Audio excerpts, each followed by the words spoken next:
नमस्कार बच्चों, स्वागत करती हूँ आपका विंसम डिजिटल लर्निंग प्लेटफॉर्म पे। तो आज हम हमारी कक्षा 6 के पार्ट 4 के प्रश्न उत्तरों का अध्ययन करने वाले हैं। तो जो हमारा पार्ट 4 है वो है चांद से थोड़ी सी गप्पे। तो चांद से थोड़ी सी गप्पे कविता में हमने देखा जो एक छोटी सी बच्ची होती है और वो चांद से बातें करती है। तो उस प्रकार से उसका बाल मनोविज्ञान दिखाया गया कि वो चांद से संबंधित उसके मन में कैसे कैसे प्रश्न आते हैं और वो चांद से किस प्रकार से गप्पे लड़ाती है। तो कविता का अध्ययन हम अच्छी तरीके से कर चुके हैं, तो आज हम उसके प्रश्न उत्तर करने वाले हैं। तो चलिए देखते हैं पहला प्रश्न। तो देखिए पहला प्रश्न है हमारा, आप पहने हुए हैं कुल आकाश के माध्यम से लड़की कहना चाहती है कि। एक कविता में देखा था कि जो बच्ची है वो क्या कहती है, आप पहने हुए हैं कुल आकाश। तो बोल रहे हैं वो चांद को कहती है कि आप जो है पूरे आकाश को कपड़ों की तरह जो है वो आपने पहन रखा है। तो इससे जो लड़की है वो क्या कहना चाहती है, तो हमारे पास देखिए पहला है क, चांद तारों से जड़ी हुई चादर ओढ़ कर बैठा है। ठीक है, तो इनके माध्यम से लड़की जो है वो क्या कहना चाहती है कि चांद तारों से जड़ी हुई चादर ओढ़कर बैठा है। या दूसरा है, चांद की पोशाक चारों दिशाओं में फैली हुई है, आप किसे सही मानते हैं। तो इन दोनों जो हमारे पास विकल्प है इसमें से आप जो है वो किसे सही मानते हैं। तो देखिए लड़की यह बताना चाहती है कि संपूर्ण आकाश तुम्हारे चारों ओर है और ऐसा लगता है जैसे यह संपूर्ण आकाश ही तुम्हारा वस्त्र है जिस पर सितारे जड़े। तो हम जो ख हमारे पास विकल्प है उसको हम सही मानते हैं। चलिए अगले प्रश्न की ओर। अगला प्रश्न है, कवि ने चांद से गप्पे किस दिन गाई होगी। अब जो कवि ने जो है कविता लिखी है तो हमें कविता को पढ़ के ये बताना है कि किस दिन जो है वो चांद के साथ गप्पे लड़ाए होंगे। तो देखिए इस कविता में आई बातों की मदद से अनुमान लगाओ और उसका कारण भी बताओ। तो कविता में जो जो बातें हमारे सामने आई है उसको पढ़ के हमें क्या करना है, अनुमान लगाना है। अब देखिए पहले जो है हमें दिन दिए गए हैं और उसका हमें कारण बताना है। ठीक है, तो चलिए देखते हैं। अब देखिए हमारे पास दिन है और कारण। ठीक है, दिन जो है वो पूर्णिमा हमें दिया है कि पूर्णिमा पे क्या किया होगा, उन्होंने गप्पे जो है वो लड़ाए होंगे। अब उसका कारण क्या है कि पूर्णिमा के दिन ही लगाए होंगे। देखिए जब चांद पूरी तरह गोल जो है वो नजर आता है, वो किस दिन नजर आता है, पूर्णिमा के दिन जो है वो नजर आता है। तो जब बच्ची है वो जो चांद को है वो क्या कहती है, गोल मटोल कहती है। मतलब वो पूरी तरह से गोल है और चांद जो है वो पूरी तरह से जो है वो गोल कब होता है, पूर्णिमा के दिन। अब देखिए अष्टमी से पूर्णिमा के बीच। अब देखिए जब चांद तिरछा नजर आता है। अब अष्टमी से पूर्णिमा के बीच में क्या होता है, चांद जो है वो तिरछा नजर आता है। उसके जो है वो क्या करते हैं, आकार जो है वो कभी बढ़ता है और कभी घटता है। तो देखिए कविता में जो है बच्ची क्या कहती है कि आपको एक बीमारी है जिसमें क्या है, आप या तो अपना वजन बढ़ा लेते हैं या घटा लेते हैं। तो इस दिन क्या होता है, जब चांद तिरछा नजर आता है प्रथमा से अष्टमी के बीच। कारण क्या है, जब चांद बहुत नजर आता है। मेरे विचार से कवि ने चांद से अष्टमी से गप्पे लगाई होंगी, उसी समय चांद जो है वो तिरछा नजर आता है। तो कविता में जो है कवि ने कहा है कि आप थोड़े से क्या है, टेढ़े नजर आते हैं। टेढ़े नजर आने का मतलब क्या, तिरछे नजर आते हैं। अगला प्रश्न देखिए, नई कविता में तुक या छंद के बदले बिंब का प्रयोग अधिक होता है। जो नई कविताएं लिखी जा रही है उसमें क्या है, छंद की बजाय क्या है, बिंब का उपयोग किया जाता है। बिंब क्या होता है, जो हमारे सामने दृश्य होता है उसके लिए क्या है, कुछ बिंबों का जो है वो प्रयोग किया जाता है, शब्दों का प्रयोग किया जाता है, जिससे उन शब्दों को पढ़ते ही हमारे सामने वो दृश्य जो है वो हम उसकी कल्पना करने लगते हैं। तो बिंब वह तस्वीर होती है जो शब्दों को पढ़ते समय हमारे मन में उभरती है। कई बार कुछ कवि शब्दों की मदद से ऐसी तस्वीर बनाते हैं और कुछ कवि अक्षरों या शब्दों को इस तरह छापने पर बल देते हैं कि उनसे कई चित्र हमारे मन में बने। इस कविता के अंतिम हिस्से में चांद को एकदम गोल बताने के लिए कवि ने बिल्कुल शब्द के अक्षरों को अलग अलग करके लिखा है। तो देखे तुम इस कविता के और किन शब्दों को चित्र की आकृति देना चाहोगे। ऐसे शब्दों को अपने ढंग से कर दिखाओ। जैसे चंद्रमा को क्या है, गोल दिखाने के लिए क्या है, पूर्णिमा का चांद दिखाने के लिए उन्हें गोल मटोल जैसे ध्वनि वाले शब्दों का प्रयोग किया है। तो उसी प्रकार से जो है वो आप और किन किन शब्दों का जो है चित्र में प्रयोग करना चाहोगे। तो देखिए, इस कविता के कुछ शब्दों को चित्र की आकृति जो है वो हम दे सकते हैं, जैसे चांद हो गया, गोल मटोल हो गया और तिरछे हो गया। अगला प्रश्न देखिए, जो हमारा अनुमान और कल्पना से इसमें है, कुछ लोग बड़ी जल्दी जो है वो चिढ़ जाते हैं।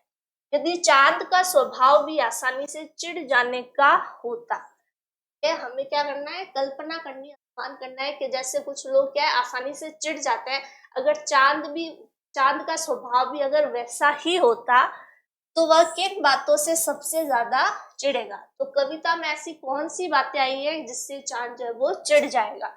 चिढ़कर वह उन बातों का क्या जवाब देगा, अपनी कल्पना से चांद की ओर से दिए गए जवाब लिख। तो आपको कल्पना करके अपनी ओर से चांद की तरफ से क्या करना है, जवाब देना है।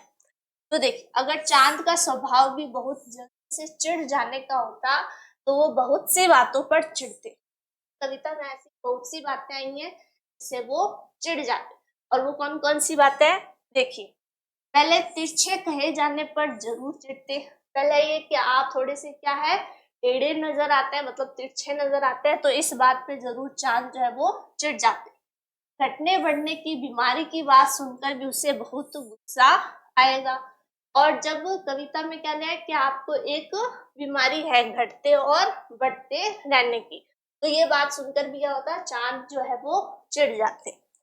वह चिढ़कर यही जवाब देते, अच्छा नहीं। तो वो चिढ़ के क्या जवाब देते कि मैं तो बिल्कुल भी तिरछा नहीं हूँ और ना ही मुझे घटने बढ़ने की बीमारी है। ठीक है, यह सब तुम्हारी नजर का फेर है। ठीक है, ये सब तो क्या है, तुम्हारी नजर में, तुम्हारी नजर का फेर है, जो तुम्हें तिरछा नजर आता है। मैं तो क्या है, गोल ही रहता हूँ, मैं तो क्या है, हमेशा गोल ही रहता हूँ। अब देखिए, यदि कोई सूरज से गप्पे लगाए, हमने कविता में किससे गप्पे लगाए थे, चांद से। तो हमें अब क्या कल्पना करनी है कि अगर कोई सूरज से गप्पे लगाए तो वह क्या लिखेगा। ठीक है, तो वो अगर सूरज से गप्पे लड़ाएगा तो वो क्या लिखेगा। तो अपनी कल्पना से क्या करना है, गद्य या पद्य में लिख, या तो आपको गद्य में जो है वो वाक्य लिखना है या फिर पद्य में यानी आपको एक कविता लिखनी है। इसी तरह की कुछ और गप्पे निम्नलिखित में से किसी एक या दो से लिखिए। तो हमारे पास और भी विकल्प है, हम उस पर भी लिख सकते हैं, जैसे पेड़ से, बिजली के खंभे से, या सड़क से, या पेट्रोल पंप से। तो इससे जो है वो हमें बात करनी है। देखिए, अगर हम सूरज से गप्पे लड़ाएंगे, ठीक है, तो हम सूरज से क्या कहेंगे, अरे हमारे सूरज भैया आप इतने नाराज क्यों होते हैं, आजकल पता नहीं आपको कि आप गर्मी से सभी को जला रहे हो और सारी दुनिया को झुलसा रहे हो, थोड़ी इस गर्मी को क्या है, कम करो। अब देखिए, एक हो गया सूरज से, अब दूसरा है, हम अगर आप पेड़ से गप्पे लड़ाएंगे तो क्या होगा। देखो, ये पेड़ है कि कल्याणकारी, देती सभी को छाया, भोजन साथ ही बहुत है गुणकारी। तो अगर हम पेड़ से गप्पे लड़ाएंगे तो हम इस प्रकार की कविता लिख सकते। अगला देखिए, जो है हमारी भाषा की बात का पहला प्रश्न, और जो है चांद संज्ञा है। चांदनी रात में चांदनी जो है वो क्या है, विशेषण है। चांद क्या हो गया, संज्ञा हो गया। हमें पता है संज्ञा किसे कहते हैं, व्यक्ति, वस्तु, स्थान, भाव आदि के नाम को हम संज्ञा कहते हैं। और विशेषण किसे कहते हैं, संज्ञा या सर्वनाम की विशेषता जो बताता है वो क्या हो जाता है, विशेषण। तो अब देखिए, संज्ञा हो गया चांद, चांद की जो है वो क्या है, विशेषता क्या बता रहा है, चांदनी, चांद से क्या, चांदनी रात जैसी होती है, तो ये होगी उसकी विशेषता। अब देखिए, नीचे दिए गए विशेषणों को ध्यान से देखिए और बताओ कौन सा प्रत्यय जुड़ने पर विशेषण बन रहे हैं। इन विशेषणों के लिए एक एक उपयुक्त संज्ञा भी लिखो। एक विशेषण शब्द है, उसमें हम कौन सा प्रत्यय जोड़ेंगे जिससे वो संज्ञा शब्द हो जाएगा, और उन विशेषणों के लिए एक एक संज्ञा भी, उस विशेषण की संज्ञा जो है वो क्या है। जैसे गुलाबी पगड़ी, खास की, कहने, ठंडी रात, जंगली फूल, कश्मीरी भाषा। अब देखिए ये सभी विशेषण जो है वो ई प्रत्यय जुड़ने से बने। ठीक है, कौन से प्रत्यय जुड़ने पर ये विशेषण बन रहे हैं, तो ई। देखिए गुलाब से हम क्या कर दिया, गुलाब में ई की मात्रा लगा दी तो गुलाबी। मखमल में हमने क्या कर दी, ई की मात्रा लगा दी तो मखमली। कीमत में ई लगा दिया, कीमती। तो इन सब में क्या है, देखो ई की मात्रा लगी है, ये हमारा ई प्रत्यय हो गया। अब इन सभी विशेषणों में उपयुक्त संज्ञा के जो नाम है वो क्या होगा, गुलाबी पगड़ी में क्या है, पगड़ी जो है वो क्या है, संज्ञा। कीमती गहने में गहना जो है वो क्या है, संज्ञा है। वैसे ही जंगली जानवर, जानवर। मखमली घास में घास, ठंडी खीर, कश्मीरी कन्या में कन्या, ये सभी जो है वो क्या है, संज्ञा शब्द है। अगला प्रश्न देखिए, गोल, मटोल, गोरा, चिट्टा कविता में आए शब्दों के इन जोड़ों में अंतर यह है कि चिट्टा का अर्थ सफेद है और गोरा से मिलता। गोरा चिट्टा जो ऐसे जोड़े आए हैं उसमें चिट्टा का अर्थ क्या होता है, सफेद होता है और गोरे से मिलता जुलता है। जबकि मटोल अपने आप में कोई शब्द नहीं है, ठीक है, लेकिन गोल मटोल में मटोल जो है वो अपने आप में कोई शब्द नहीं है, उसका अर्थ नहीं है। यह शब्द मोटा से बना है। ऐसे चार चार शब्द यूं सोच कर लिखो और उनका जो है वो वाक्य में प्रयोग करो। तो ऐसे और जोड़े जो है वो हमें सोचने और उनका वाक्यों में क्या करना है, प्रयोग करना है। देखिए गप्पे शप्पे, ठीक है। अब देखिए खाना खाने के बाद हम लोग गप्पे शप्पे करेंगे। खेल वेल पढ़ कर हम क्या है, पढ़ पढ़ कर क्या है, थक गया, थोड़ा खेल वेल लेते हैं। पानी वानी, उसने मुझे पानी वानी भी पिलाया। तो इस प्रकार से हम क्या है, जोड़े बना सकते हैं। मोल तोल, ग्राहक सभी बहुत मोल तोल करके सौदा लेते हैं। अब देखिए अगला प्रश्न है, बिल्कुल गोल कविता में इसके दो अर्थ है। ठीक है, आते हैं आप जो है वो क्या है, बिल्कुल गोल। तो इसके जो है कविता में दो अर्थ आए हैं। पहला अर्थ तो क्या हो गया, गोल आकार का, बिल्कुल जो है वो गोल आकार का, और दूसरा है गायब होना।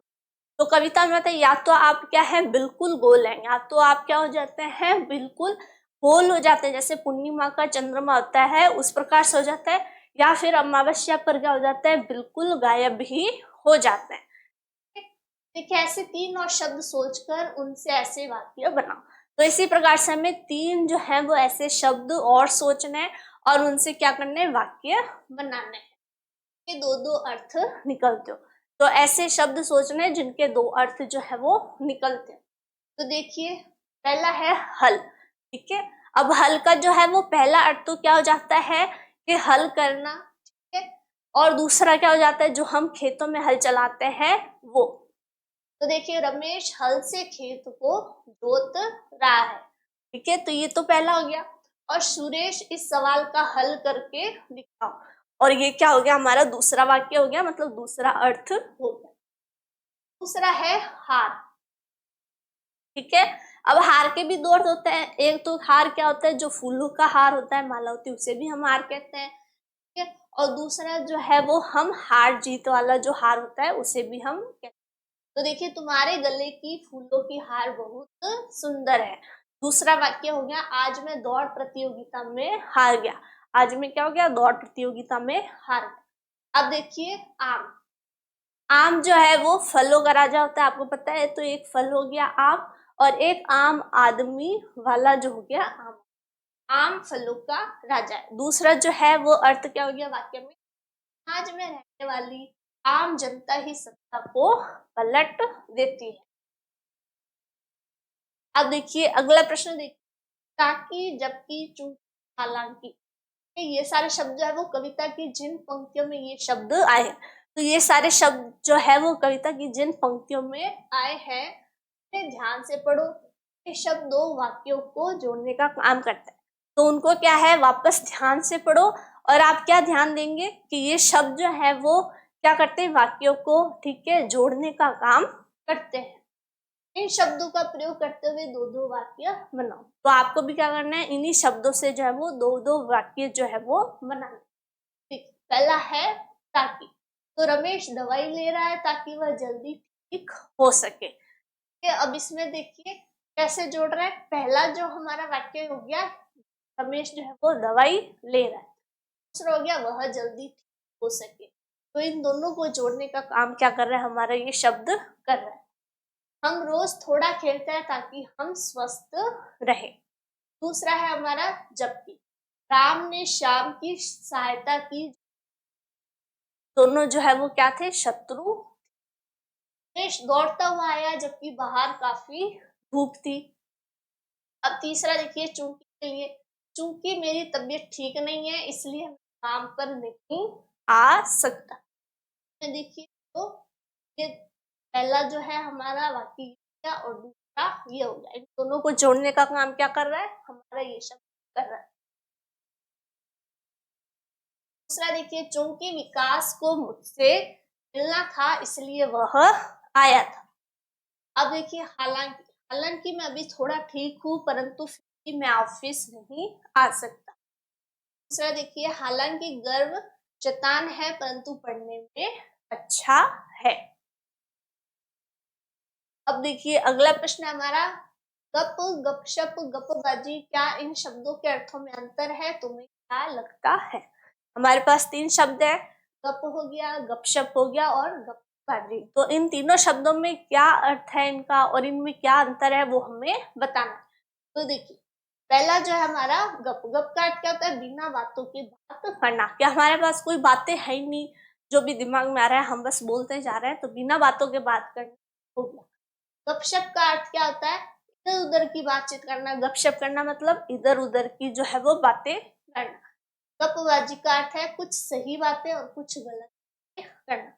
गपबाजी में क्या हो जाता है कि कुछ तो हम अपने मतलब की बात कर रहे हैं और कुछ इधर उधर की बातें कर रहे हैं।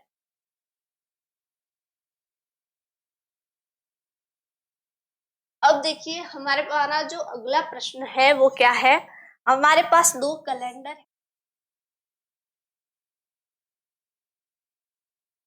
ये देखिए हमारे पास दो कैलेंडर है। अब इन दो कैलेंडरों में जो है वो हमें क्या करना है, का प्रयोग लोग अपनी अपनी जरूरत के अनुसार करते हैं। जैसे संवत हिंदी कैलेंडरों का उपयोग लोग पूजा पाठ, शादी विवाह, तीज त्योहारों को देखने के लिए करते हैं। और अंग्रेजी कैलेंडर का जो उपयोग है वो लोग क्या करते हैं, तारीख देखने के लिए किया जाता है। कृष्ण पक्ष का अर्थ है महीने का वह 15 दिन जो के अगले दिन शुरू होकर अमावस्या तक होता है। देखो कृष्ण का अर्थ क्या होता है, काला भी होता है। तो हम जो है काला, अंधेरा क्या होता है, काला। जब हम अंधेरी की ओर जाते हैं मतलब अमावस्या की ओर जाते हैं तो उसको तो हम क्या कहेंगे, कृष्ण पक्ष कहेंगे। और अमावस्या से हम पूर्णिमा के बीच क्या होते हैं, चंद्रमा की चांदनी की तरफ आते हैं, पूर्णिमा की तरफ आते हैं, तो उसे हम क्या कहेंगे, शुक्ल पक्ष कहेंगे। तथा शुक्ल पक्ष वह 15 दिन है जो अमावस्या के अगले दिन यानी प्रतिपदा से लेकर पूर्णिमा तक होता है। ठीक है, तो ये देखिए ये है हमारा पहला, हमारे पास क्या है जो हमारा हिंदू महीने है कि जिसमें कृष्ण पक्ष और शुक्ल पक्ष होता है, तो उसका हमारे पास ये कैलेंडर है। दूसरा हमारा अंग्रेजी कैलेंडर जिसमें हम क्या करते हैं, या तो वार देखते हैं या तारीख देखते हैं। अब देखिए इन कैलेंडर में से कौन सा कैलेंडर चंद्रमा के अनुसार है। अब आपको ये बताना है दोनों कैलेंडर जो है इनमें से चंद्रमा के अनुसार कौन सा कैलेंडर है। क्या आपके आसपास इन दोनों कैलेंडर का इस्तेमाल होता है, और आपके आसपास मतलब आपके घर में या आप स्वयं जो है वो कौन से कैलेंडर का उपयोग करते हैं। यदि हाँ तो किन किन मौकों पर कृष्ण पक्ष और शुक्ल पक्ष का क्या अर्थ होता है। अगर आप इस्तेमाल करते हैं तो कौन कौन से मौके पे करते हैं। और जो हमारे पास एक और प्रश्न है वो है कृष्ण पक्ष और शुक्ल पक्ष जो है वो क्या होता है। अब देखिए इन कैलेंडरों में संवत के 2063 वाला कैलेंडर चंद्रमा के अनुसार है। कि जैसे हमने देखा कि हमारे पास क्या है, संवत 2063 वाला जो कैलेंडर है ये किसके अनुसार है, चंद्रमा के अनुसार है। हमारे और हाँ हमारे आसपास जो है, हमारे पास दूसरा प्रश्न क्या है, आप इन कैलेंडर का उपयोग करते हैं तो कौन से मौकों पे? तो देखिए हमारे आसपास दोनों कैलेंडर का इस्तेमाल अंग्रेजी महीनों की तारीख देखने होता है।